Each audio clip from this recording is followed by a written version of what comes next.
Hey guys! See? Yeah! Yeah! Okay, look. I'm exhausted, yeah? I just read 8 books, so get ready for 8 book previews. I'm going to touch on this Justice League 13 at the end, because a lot of people are saying a lot of stuff about not being a key. Look, it's a key, and I'll tell you why later. So we're going to jump right into it. Hey, Friday, tomorrow, I'm going to be on Bueller. Come over, support me, guys, please. So besides that, let's get these reviews going for New Comic Book Day 12/5/18. Let's do this! Hey guys, so I just got done reading Prodigy, #1. It's a new book by Image. Apparently Netflix is picking up. Dude, it's sick. It's sick. It's going to be really good. It's basically like a long origin story of the main character, Edison. And it starts off with him as a kid, and he's just super smart. He's just super smart. He gets beat up, and he watches like a night full of Jackie Chan and Bruce Lee and all that, and then the next day he goes and beats everyone up. And he performs open heart surgery on one of his friends. You know, and over time he's growing up, and he's starting to do things that people ask him to do, like jump over the Grand Canyon while on fire without a parachute, and then halfway through ditch the bike and then survive. He's saving the world from apocalyptic asteroid attack, and so on and so on. And then all of a sudden they switch to another portion, another story on the side, because they keep flipping back and forth with him and his dad, and he's older and younger. And there's this guy, and he's like, I don't feel good. Oh, and he blows up, and there's weird car from the future appears, and there's like lab rats inside. So this like CIA agent comes and meets him. Basically, they're under attack from a parallel universe. So CIA agent comes to him and says, look, you know, we need your help. Are you in? And he's like, cancel all my appointments. And that's kind of how it ends. So he's going to try to solve the riddle of what's going on, or the potential attack from another dimension or whatever. Prodigy #1. I'm getting on it. It's really good. I would definitely check it out. It's really good. The art in it's really good too, and the writing. So let's see what I got next. Okay, guys. So our next book is Marvel Knights #3. This is a connecting cover. I'm just getting all the connecting covers. I gotta admit, this one was a little boring for me. It's just kind of, mostly it's Frank, Punisher, just remembering certain things. There's some reintroductions of some more. I mean, he goes and visits Tony Stark. Tony Stark doesn't know what he's doing. He's in jail. And, you know, I think they go visit the Scarlet Witch. Everyone's trying to get the Punisher to remember more on his journey of remembering everything. And they kind of end up saying, oh, the next person on the list to go hunt, because the Hulk or somebody's been writing all the people that don't remember, is T'Challa. So Black Panther is going to be in the next one, is basically what they're saying. Of course I'm going to keep getting it, but this one was kind of like a filler book. It's just nothing too exciting in it. So that's how I'm going to leave it at that. Let's see what we got next. Alright guys, so I just finished reading United States vs. Murder Inc. #4. And I remember last time I told you #3 was, the art was kind of weird. It's still weird, man. It's still weird, but it's a little crazy. But it was left off, kept me going last time. I was about to jump off it, and you know what? I'm going to stay on it. Basically what happens is the president, who's a female president, bombs, like drone strikes or something, one of the 5 families of the mob or whatever it is.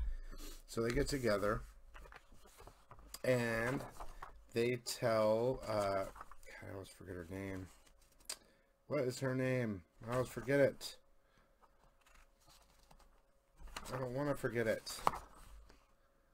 Hang on.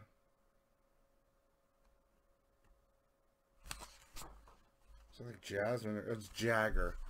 So they all get together, the 5 families, say, go kill the president. It's time to kill the president. Now, before that, they were going to take her out. Or like tip her off to the CIA or something like that. You know, the mobs, they ain't no good. But she's like an extraordinary hitman. So they're in Japan. She's in Japan. And she... Basically, the president, female president, is having like a sexual intercourse with one of her, what is it, her security detail. And Jagger snipes her in the face and kills the president. And then kills the bodyguard or whatever. So they're escaping through Japan, and that's pretty much it. So she just killed the president of the United States.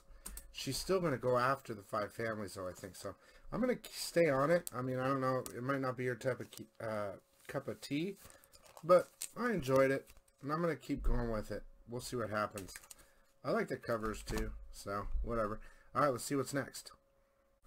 Okay, guys, I just got done reading Selfmade #1.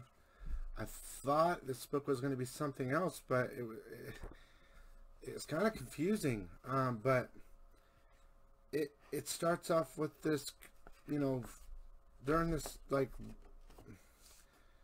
another land, you know, it's called Arcadia or something. And it's you know, it's about a war is about to happen, and there's this, the main character,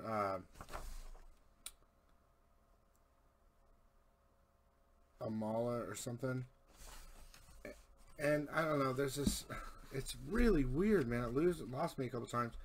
But there's a war and everyone dies except this girl, and then all of a sudden this guy shows up in the middle, and he's like, we have to go stop the guy that killed all these people and blah, blah, blah, blah, blah, before he gets this power or whatever. So they have to go get a dragon or whatever. And something weird happens. And you're like, what the hell just happened? It's like it replayed. Like she went back in time a little bit. And like this guy goes in. It's very hard to explain. He goes in to try to ask for the dragon. And he like pisses off some guy and they kill everybody. Then it starts over and she goes, let me go in. And she's kind of controlling it. Like, she can go back in time. This is the bad guy, and he's trying to get this power source to, like, do whatever. Anyway, so finally they defeat everybody, and they go to the power source, and then the guy she's with is trying to get the power source. She's like, why are you trying to get that? And it rewinds time again. And it just keeps overplaying, rewinding time over and over again. She ends up killing him, and then goes in there herself and goes back in time in that beam, and then saves her whole race, everyone that got died in the beginning or killed in the beginning. And they're like, oh, thank God, we're all back. I don't know what happened, but whatever. And then all of a sudden it goes to the normal world, and this guy was like playing a game. And the girl was in the game, one of the characters, and she was manipulating the game somehow. I feel like the best, it's like Tron almost, or something like that. I mean, it even looks like Tron, like where she's in the game world and she's trying to reach out to the real world. It's kind of confusing, but it's interesting. So I think I'll get #2 and see how it goes from there. Besides that, that's about all I can say about that. It lost me a couple times. Probably because I have a headache and I've read like 1,000 books. But we'll see. Let's see what's next. Alright, guys. So I just finished Wizard Beach #1.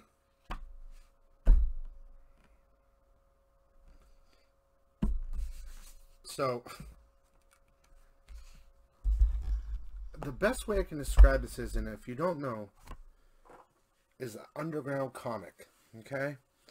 So back in the 60s, and there were underground comic publishers And they publish comics, mostly in the San Francisco area, I think. Very limited print runs, but the art was sick. And it was like, yeah, man, pass me the doobie, man. It's some LSD, you know. And this is it. Look at this.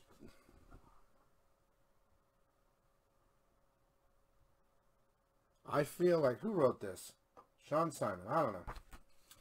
I feel like someone from that time period came back and started writing books.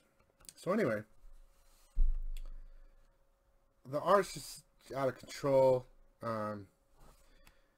Basically, in the wizard world, there's all types of crazy crap going on, and the young little kid wizard wants help to save the wizard world. So he says his dad won't help him, so he goes looking for his uncle, and his uncle's at Wizard Beach among normal people. So it's like, I don't know if it's a portal or whatever, but he takes like a bus there and whatever. And it's kind of like Hogwarts in the normal world, how they can like go into the different world. And this place called Wizard Beach, dude. And he finds his uncle there or whatever, and a bunch of wizards and witches. And apparently his uncle took off and went to the real world. People were freaked out about it, and eventually about wizardry. He like calmed normal people down and created all these different things and some witches and stuff. So they have the little beach. And the kid's trying to get him to teach him wizardry so he can go back and save his wizard world. And it's just like they're a bunch of broke down hippies. They're like gross and whatever. I'm not going to get number 2. But if you like underground stuff, and I like underground comics, okay? Don't get me wrong, but if you want to have a flashback from 45 years ago, buy Wizard Beach, and you'll be right back to, hey, Mo. You know what I'm saying? The art's really interesting. It's just, it's too much for me. But, hey, Wizard Beach number 1. What's next? Okay, guys, I just finished reading Martian Manhunter number 1. So this is the Middleton cover, by the way. So it's basically, he's a detective. I mean, it starts off with some weird stuff. Basically, he's from Mars. From a long time ago, I think. But anyway, this is him now. He's a detective, and it's a secret that he's a Martian Manhunter. And there's like a murder scene and stuff like that. Him and his partner are investigating a murder scene. But he has all these cool little powers. He can see things that no one else can see. Stuff like that.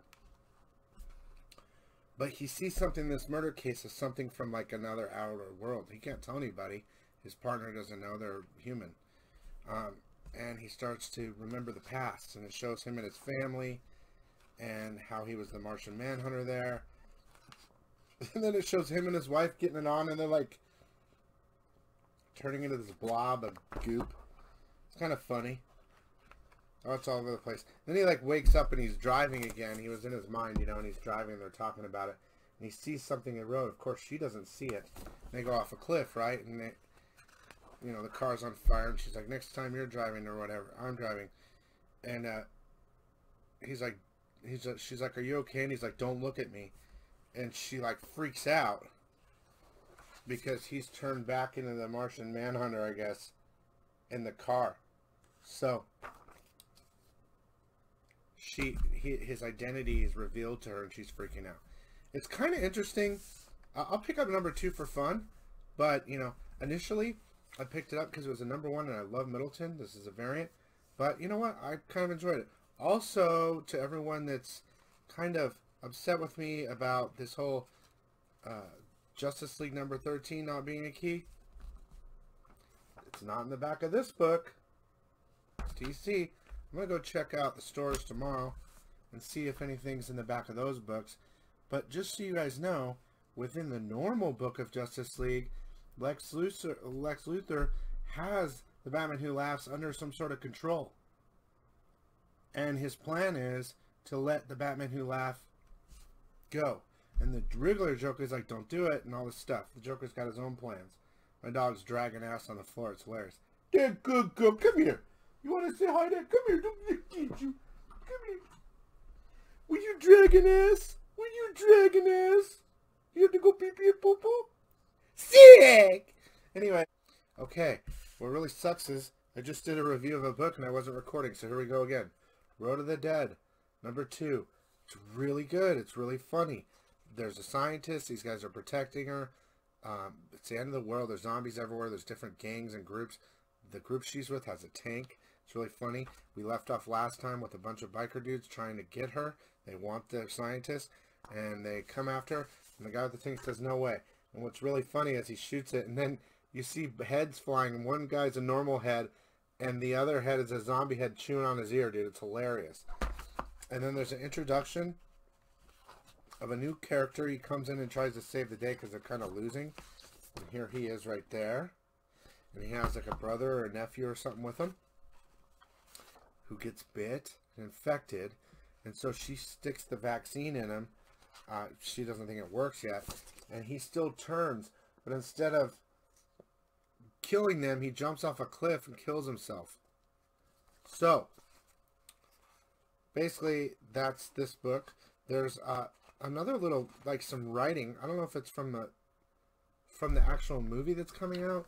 But this is continued in this book from number 1. So it's like a story within a story. I really like it. It's going to be funny, and I think it's going to be a movie next year. Now, to cap it off, since we're pretty much done here, I'm going to be on Bueller tomorrow, Friday, live with Bueller, so please come check it out. In regard to this Legion of Doom, again, number 13, I think it's key for multiple reasons. Besides that, the Bat Who Laughs is in there, in here. The regular book. So it's a crossover. Lex Luthor's got him, and he's thinking about releasing him, and the Joker's basically trying to stop him from releasing the Batman Who Laughs. So it's a tie-in to Batman Who Laughs number 1, which I think is a key. Besides that, you have the 5-page preview, again, that's within this book of Batman Who Laughs. Okay? I haven't seen it in any other DC book. So besides the tie-in, which is key, there's a preview, which is key. So, love you guys, but I still think it's a key. So I hope you guys enjoyed all the reviews. We'll see you next time, and I'll hopefully see you on Bueller. I need some support. That'd be awesome. All right, see you later. Bye.